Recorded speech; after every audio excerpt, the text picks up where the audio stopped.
BJP से करिए ना। जो लोग 370 के यहाँ से उड़ाने के बाद ये दावा कर रहे थे कि सारी मिलिटेंसी 370 के साथ जुड़ी हुई है और इसको हटाने के बाद जो है जम्मू कश्मीर जो है पूरी तरह से यहाँ पे अमन छाया रहेगा, ये सवाल आप उनसे करिए।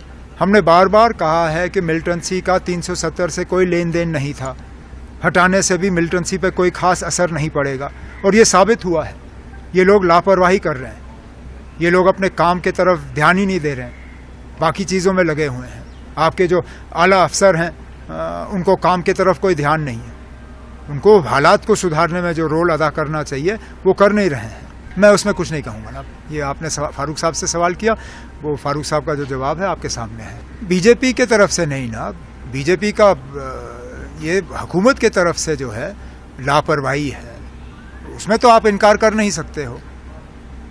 हालात जो हैं दिन ब दिन और ज़्यादा ख़राब होते जा रहे हैं। इसके लिए कसूरवार कौन है?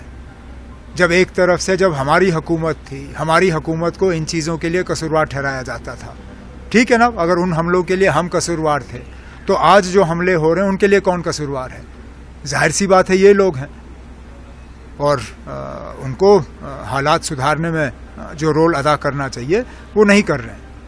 अब हम यही उम्मीद कर सकते हैं कि ये जो सीनियर पोस्टों पे बैठे हुए हैं, चाहे वो राजभवन हो, चाहे वो राजभवन के एडवाइज़र हों, मेहरबानी करके अपने ऐश व आराम को छोड़ें और अपने काम के तरफ जो है ज़्यादा तवज्जो दें। मेरा उसमें कोई कहना नहीं है ना, जो मैंने इस तरह की कोई डिमांड सुनी नहीं है और इस तरह के फ़ैसले हम जैसे लोग नहीं करते। इस तरह के फ़ैसले जो हैं वो बड़े पैमाने पे होते हैं। लेकिन इससे पहले भी आपने स्ट्राइक किया, क्या ये हमले रुके? आपने बढ़ चढ़ के जो है बालाकोट में स्ट्राइक करने का दावा किया, उसके बावजूद जम्मू कश्मीर में मिलिटेंसी ख़त्म नहीं हुई। अगर आप मुझे यकीन दिला सकते हो कि स्ट्राइक करने के बाद जम्मू कश्मीर जो है वो पूरी तरह से मिलिटेंसी से आज़ाद किया जाएगा, ठीक है ना, हम भी सुनने के लिए तैयार हैं। मुझे कोई अप्रहेंशन नहीं है। अगर हमारे होम मिनिस्टर और प्राइम मिनिस्टर जो हैं वो इन ताकतों के सामने झुकने के लिए तैयार नहीं हैं तो फिर वक्त पे इलेक्शन होंगे।